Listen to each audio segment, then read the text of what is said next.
vai pregar a tua palavra. Usa a tua filha poderosamente nas tuas mãos quando tu quer. Não deixe que ela venha falar nada dela mesma, mas que ela venha fazer tudo conforme o teu querer e a tua vontade, porque aqui tu tens liberdade para trabalhar. Fala conosco, é o que nós te pedimos em nome de Jesus.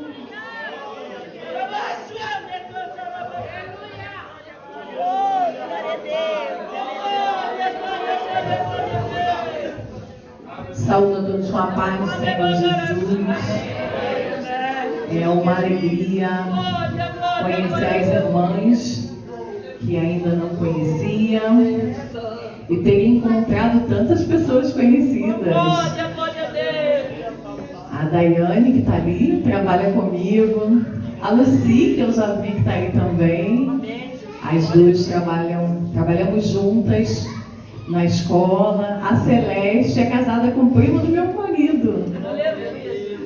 A irmã Solange, que a alegria revela, com as meninas lá na escola. A irmã Madalena, que bênção revela, viu? Congregamos juntas e fazia um bom tempo que não nos víamos. Trabalhou ali por muitos anos ao lado, junto, em parceria com a minha sogra. E eu entrei aqui hoje e falei assim, ai Senhor, minha sogra vai ficar tão feliz de estar hoje aqui. Mas é uma alegria revê-lo, viu? E há uma presença do Senhor tão gostosa nesse lugar. Glória a Deus. Agradeço meu esposo, tinha um compromisso hoje. Eu tinha até comentado com a irmã Madalena que ele não poderia vir. Mas por conta de missões, né? Ele é secretário de missões lá no nosso campo e tinha um compromisso em uma das congregações. Mas o vice pôde estar lá e ele disse, vou para você não ir sozinha. Eu falei, glória a Deus.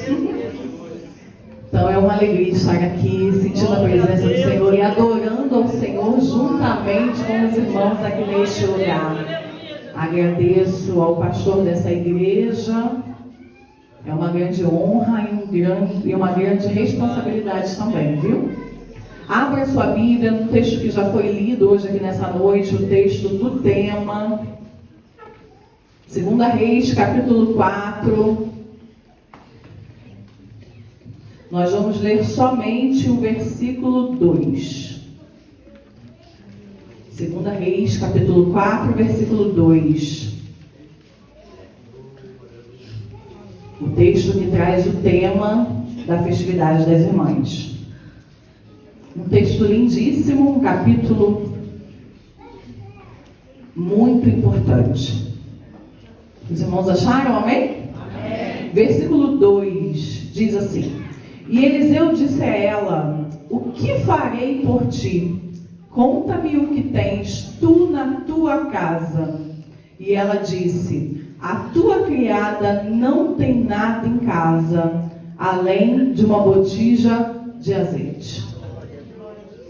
A tua criada não tem nada em casa, em algumas versões, senão uma botija de azeite. Pode sentar.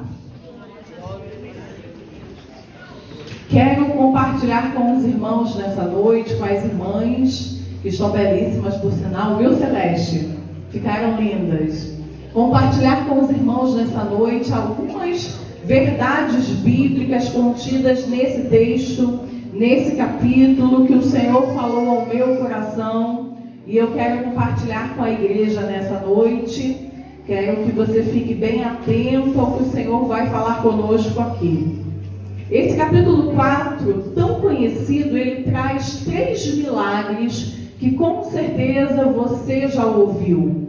Ele traz a multiplicação do azeite da viúva, que é o texto tema dessa noite. Ele traz o milagre que o Senhor fez na vida da mulher sunamita. E aí em 2 momentos, quando ela é engravida e tem o seu filho. E depois no segundo momento, quando o filho morre e por um milagre ele ressuscita. E o terceiro milagre também composto, digamos assim, é quando há veneno, morte na panela, depois de uma situação de fome naquela região. E a Bíblia nos fala que o profeta, ele ora, ele coloca farinha na panela, e aquela morte atirada, isso já no final do capítulo, e em seguida nós vemos nesse mesmo contexto a multiplicação de pães. A primeira multiplicação de pães registrada na Bíblia acontece aqui no capítulo 4 de 2 Reis. Então nós podemos entender que é um capítulo recheado de milagres envolvendo morte e providência divina diante da fome, de uma necessidade física do homem. E quando nós vemos reunidos na Bíblia milagres dentro da mesma temática, num único capítulo, a gente entende que há algo de Deus para nós nesse capítulo. E se formos entender o tema desse capítulo, a gente veria que é a providência de Deus, mesmo diante de situações difíceis como a morte. Porque a gente vê lá no início, a gente vê o azeite da viúva, que é o tema, a gente vê ali uma situação de morte, onde aquela mulher fica viúva e os seus filhos correm o risco de serem levados como escravos. Ela tinha uma necessidade financeira, ela não tinha como se sustentar, e nós vemos ali naquele milagre a providência de Deus diante de uma situação tão difícil pós-morte. No segundo milagre a gente vê Deus trazendo providência à vida do profeta, porque quem estava precisando aqui nesse momento era o profeta, que passava de viagem constantemente e não tinha onde se alimentar. Deus usa aquela mulher sunamita como um instrumento para abençoar a vida do profeta. E quem é abençoada? Ela providencia para o profeta e Deus providencia um filho para ela. E logo em seguida a gente vê o contexto da morte, um contexto triste, difícil, de angústia, e em seguida um milagre da ressurreição acontecendo na vida daquela mulher. E por final, como eu já disse, o milagre da panela, um contexto de fome mais uma vez. Entende o contexto do capítulo? Isso é importante, que a gente entenda o que Deus está nos falando ao longo de todo o capítulo 4 de 2 Reis. Mais uma vez está aqui organizado na Bíblia um contexto de fome, não se tinha o que comer. Então aqueles homens de Deus que eram profetas, da escola de profetas, eles colhem ervas, colocam na panela, e ao experimentar eles percebem que havia morte, veneno. E então o profeta chega ali, coloca a farinha, Deus retira a morte mais uma vez.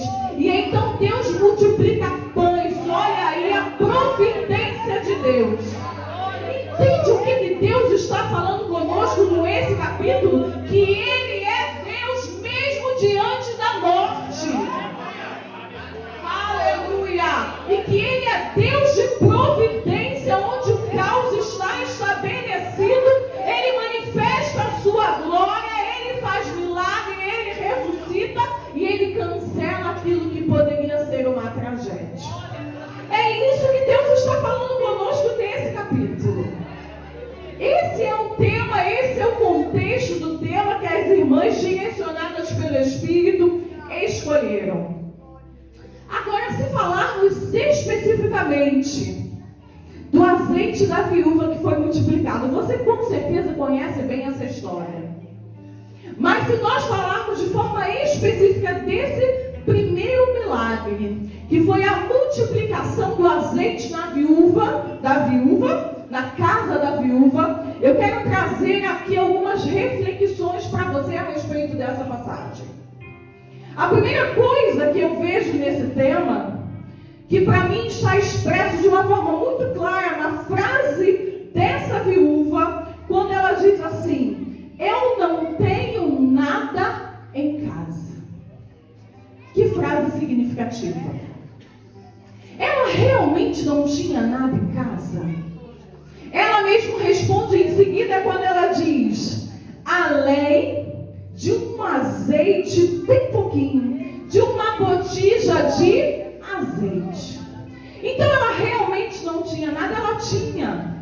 Podia ser em pequena quantidade, mas ela tinha. E não era qualquer coisa que ela tinha azeite. O que era o azeite naquela época? O azeite era caríssimo.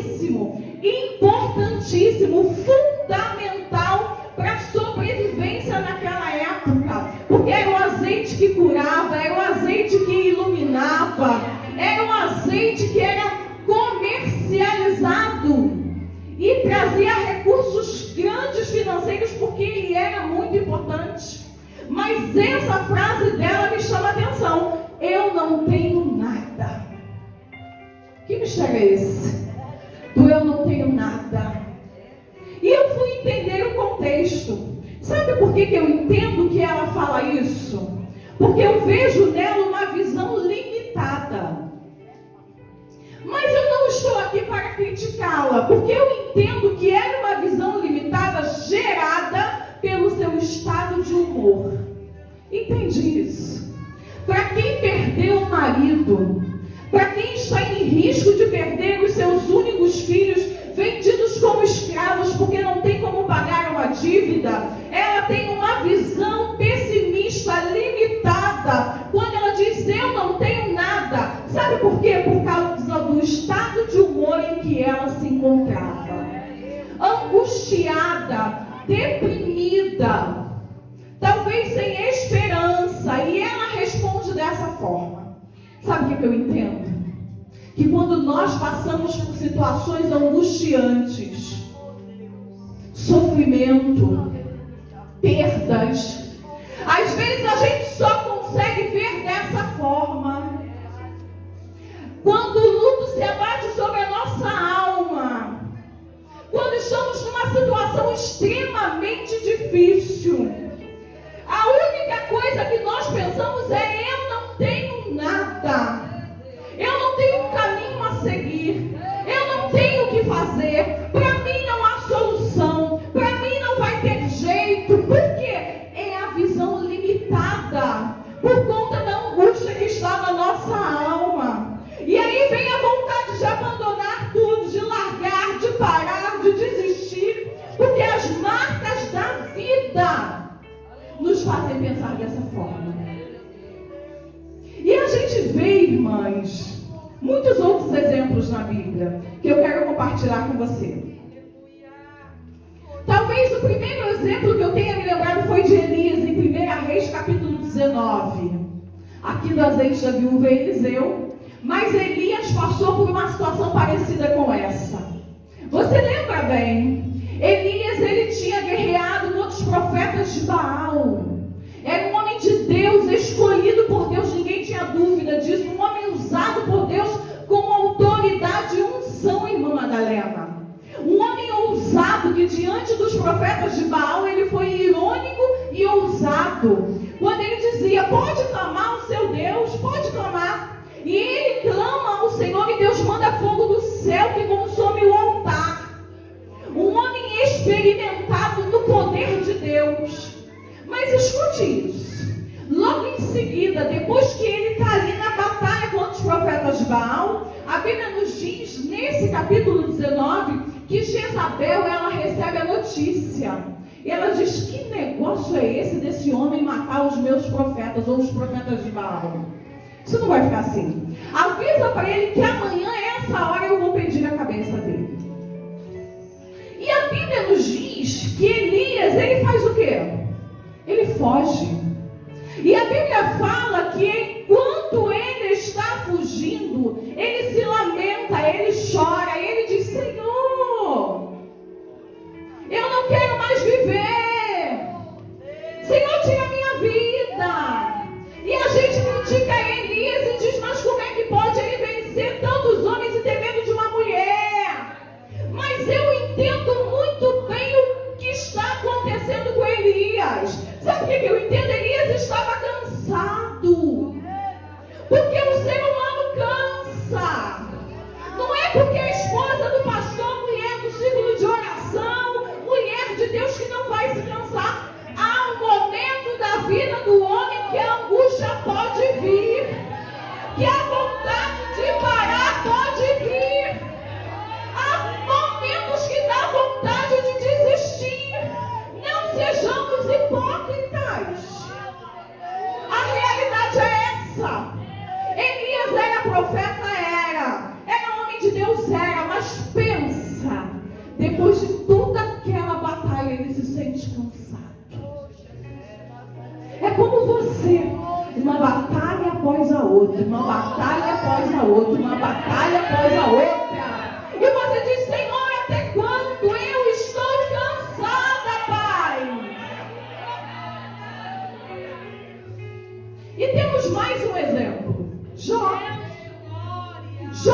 muitas vezes é referência para nós.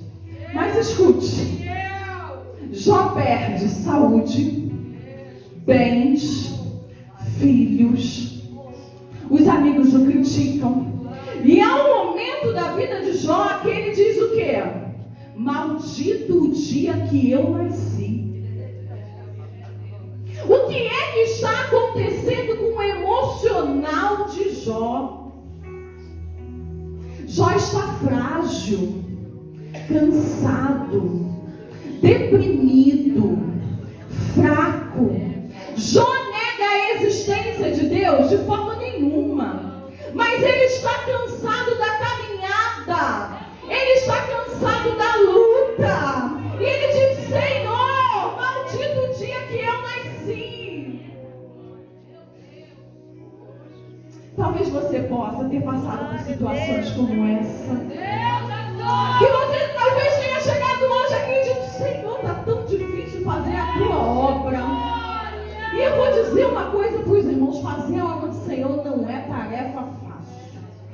Parece que qualquer outra coisa é mais fácil, mas quando você se levanta para fazer algo para o reino, primeiro as portas se fecham. E a luta é travada. E parece que vai ficando mais difícil. E você vai olhando para o céu e vai dizendo: Senhor, eu não vejo nenhuma nuvem de chuva. Senhor, o que está acontecendo?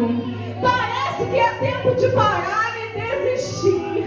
Mas escute o que eu vou te dizer nesta noite. Aleluia! Se aquela mulher tivesse desistido, ela não teria visto o milagre de Deus na sua casa.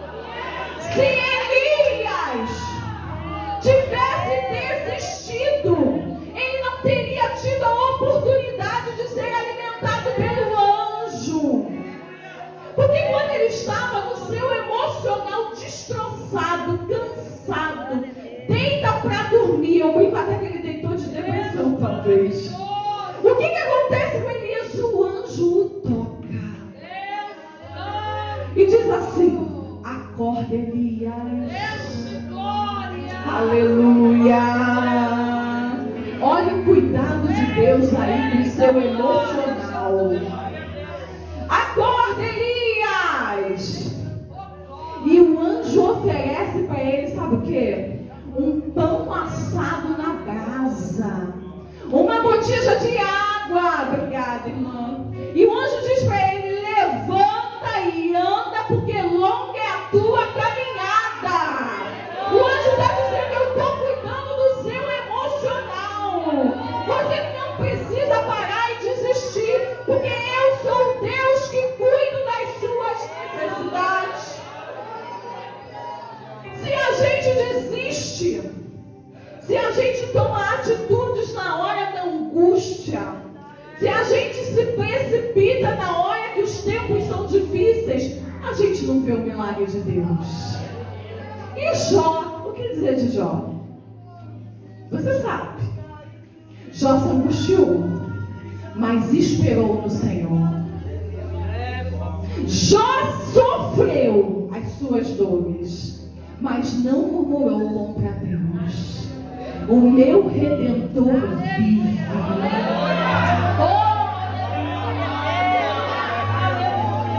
Você pode dizer isso na hora da sua dor, da sua angústia?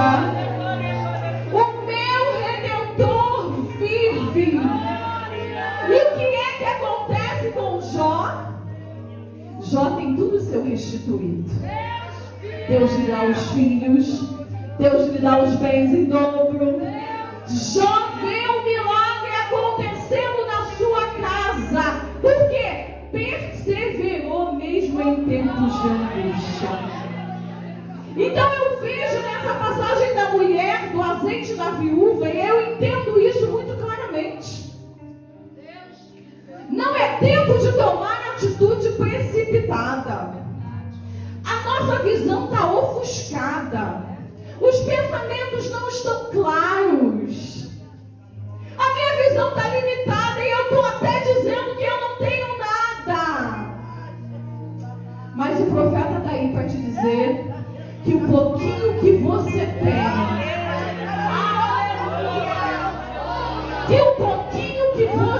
vai ser instrumento de bênção para a sua casa e para a sua família. Aleluia. Sabe qual é a segunda coisa que eu entendo nessa passagem? Que você precisa colocar diante de Deus o pouquinho que você tem. Eu entendo que às vezes a angústia, a luta nos faz pensar que não temos nada. Mas hoje o Senhor te trouxe aqui neste lugar para que você perceba e para que você entenda que você tem algo sim. Pode ser bem pouquinho lá no fundo da botija, mas você tem. E é com o que você tem que Deus vai trabalhar. Porque se você não tem nada, fica difícil de Deus fazer milagre. Lembra de Moisés? Deus chama Moisés. Caminha comigo aqui no raciocínio. Deus chama Moisés. Moisés, eu farei de ti um libertador do povo que está sendo escravizado no Egito. Mas, Senhor, como eu posso fazer isso? Lembra? Êxodo capítulo 4. Senhor, como eu posso fazer isso? Eu vou falar e Faraó não vai me ouvir. E aí Deus fala algo para Moisés tremendo. Quando ele diz, eles não vão me ouvir. Sabe o que Deus fala para ele? O que é que você tem nas mãos? Aleluia. E sabe o que ele tinha na mão? Um cajado. E escute uma coisa que eu vou te dizer. Aquele cajado não foi dado por Deus para que o milagre acontecesse. Não foi, não. Ao contrário, Deus fez o milagre com algo que ele já tinha. Entende a diferença? Deus não deu um cajado para Moisés para que o mar fosse aberto. Deus não deu um cajado para Moisés para que virasse serpente e Faraó deixasse o povo sair. Não. Deus aproveita o que Moisés já tinha na mão. E que cajado era esse, irmã Mirna? Vou te dizer que cajado era esse. Era um instrumento de trabalho de Moisés quando ele andava lá pelo deserto, irmãs, apacentando as ovelhas. Eita glória! Deus pega um pastor de ovelhas que só tem um cajado e diz, eu te chamo para ser o libertador do povo e vou pegar o que você tem para fazer milagre. Aleluia! Mas é só um cajado? Mas é o que Deus vai usar. O que é que você tem nessa noite para oferecer ao Senhor? Eu tenho a minha voz, irmã Mina, então é ela que Deus vai usar.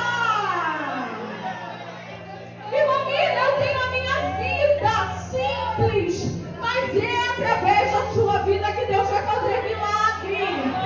Deus, entenda isso nessa noite, Deus não precisa te dar. Você já tem. É o que você tem que Deus faz milagres. Você crê nisso nessa noite? Aleluia. E Deus segue usando o cajado de Moisés. No capítulo 14. Chegam diante do Mar Vermelho, não é assim? Faraó atrás. Diante do mar. E agora? E agora que a gente morre? Não tem para onde correr.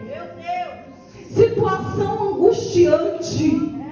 Moisés olha para o povo, olha para o mar e vê Faraó chegando. Senhor, e agora o que nós vamos fazer? No capítulo 14, versículo 15, sabe o que Deus fala para Moisés? Oh, Deus lindo, né? Deus diz assim, Moisés, por que você clamas a mim? Levanta a tua vara. Entende? Levanta a tua vara e toca no mar. Sabe o que Deus está dizendo? Eu já te dei um instrumento, está clamando a mim por quê? Eu já dei o que você precisa, está clamando para mim por quê? Agora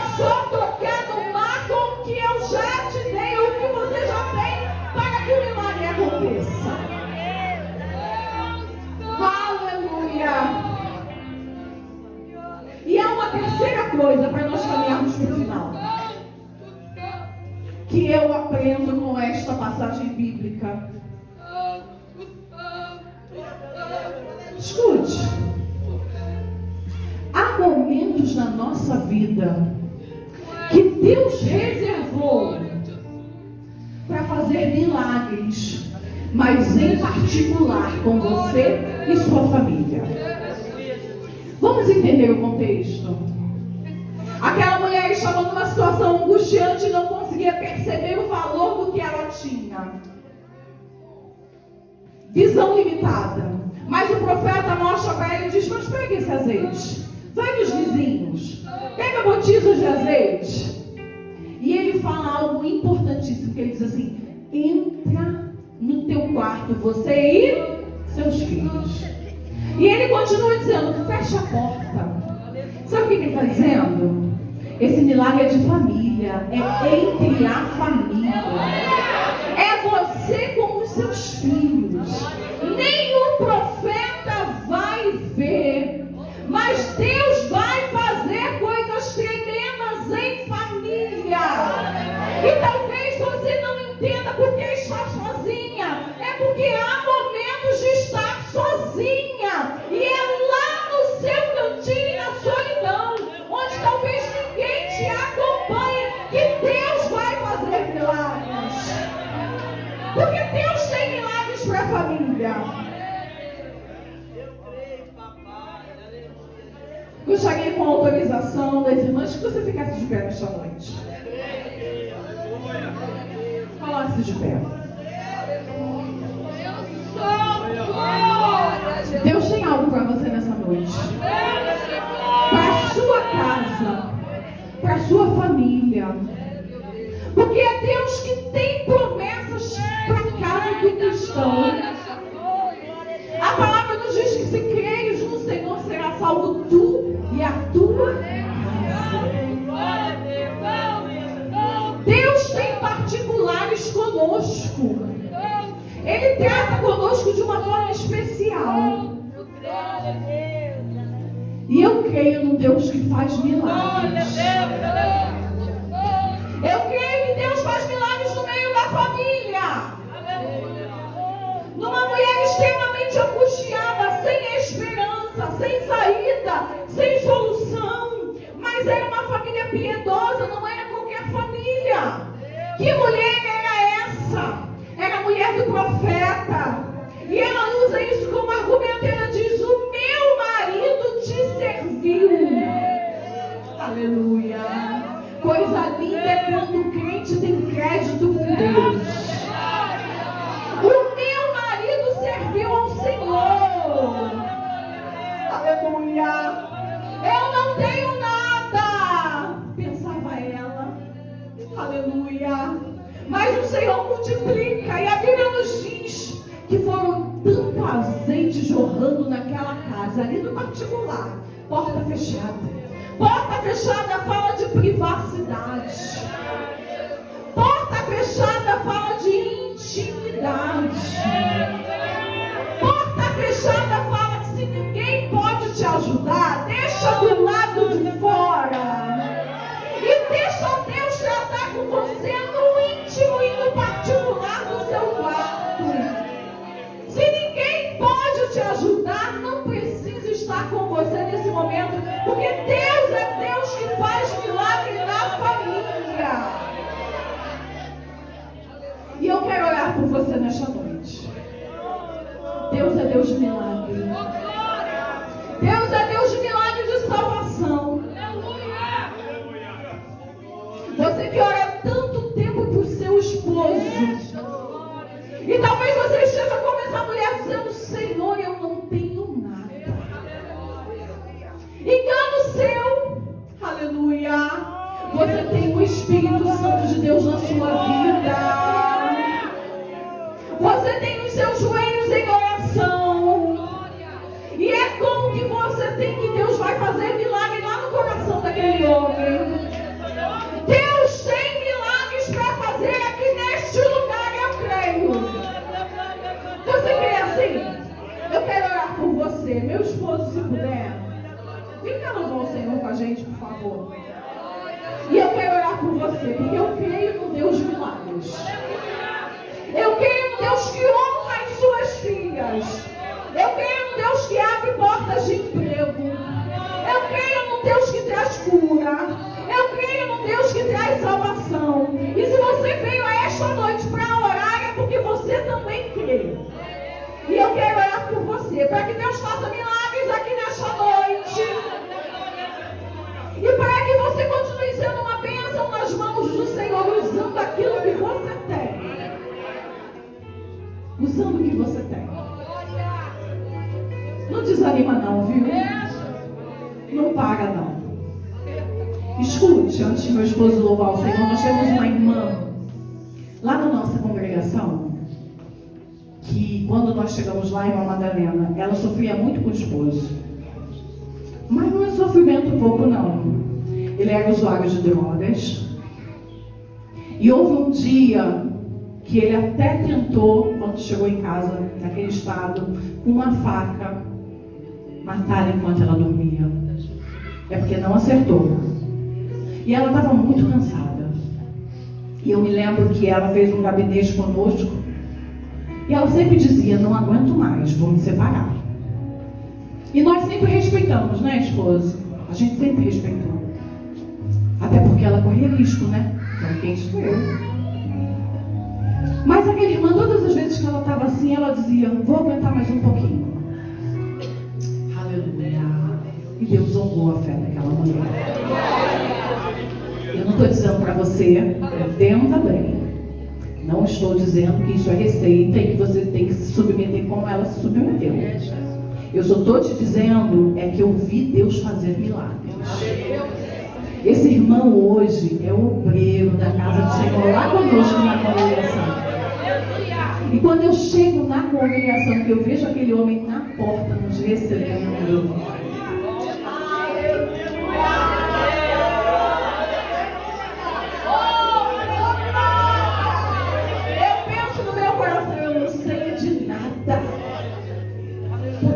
eu talvez já tinha desistido, mas que bom que ela não desistiu.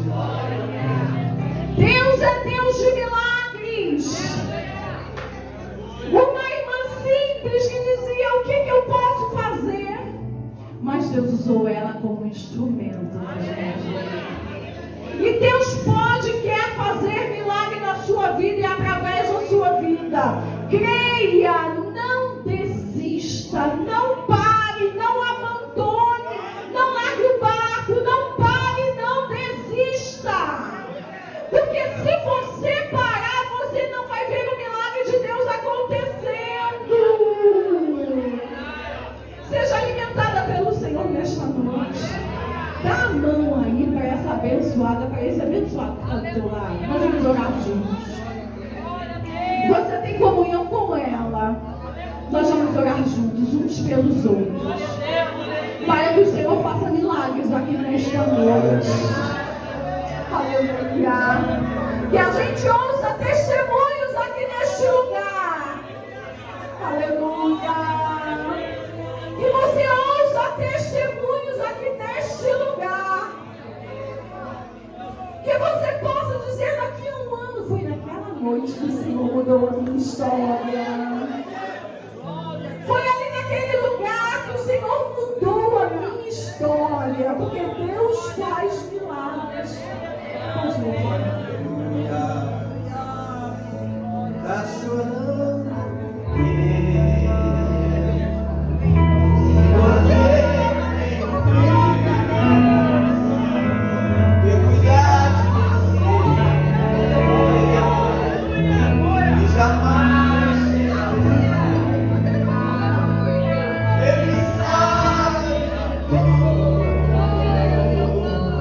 Que você está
estaremos orando por você. Você que precisa de um milagre de Deus, vem aqui à frente. Eu quero orar por você. Conversão de maridos. Vem aqui que Deus faz milagres ainda. Vem aqui que eu quero orar por você. Você que precisa de um milagre na sua casa.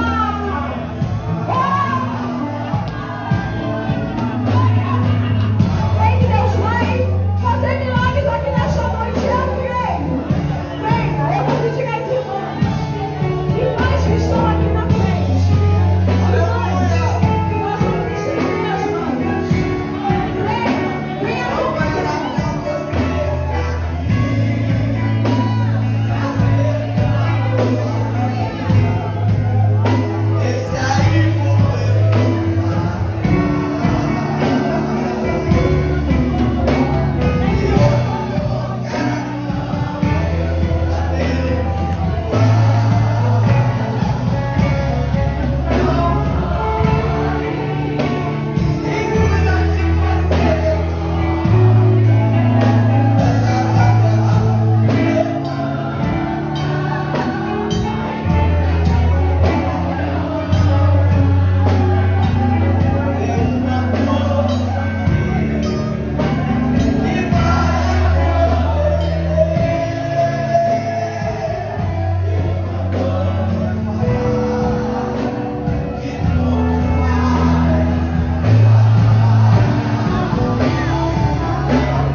Deus está neste lugar. Volte para o seu lugar crendo na vitória. Crendo na vitória. E eu quero fazer o último convite nesta noite para encerrar. Evanciar entre nós alguém que está afastado dos caminhos do Senhor. Alguém que por algum motivo se distanciou da casa do Pai e quer hoje se reconciliar com Deus. Eu quero te convidar para levantar a sua mão, porque eu quero orar por você.